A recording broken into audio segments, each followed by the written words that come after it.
Macam ni kita nak bagi masa shoot tu lancar je, tak ada gangguan, tak ada benda-benda yang menyebabkan konten tu terganggu dan sebagainya. Okay, jom kita mulakan video.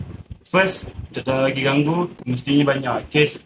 Banyak case ialah kita kena sediakan script ataupun poin-poin yang untuk kita cakap dalam video. Kedua, kita kena silent telefon kita supaya tak ada notification yang tiba-tiba keluarkan suara semasa kita shoot video dan akan mengganggu suara dalam video kita lah. Ketiga, kita kena pastikan shoot tu dalam pada masa yang betul lah. Contoh bateri full, bateri ada, masa tu kita ada, apa-apa yang kita nak masukkan tu kita prepare dulu sebelum kita masukkan dalam video. Macam contoh saya perlukan telefon lain, saya prepare terus, buka telefon ni. Contoh saya perlukan cermin untuk jadi review bahan saya, jadi saya sediakan.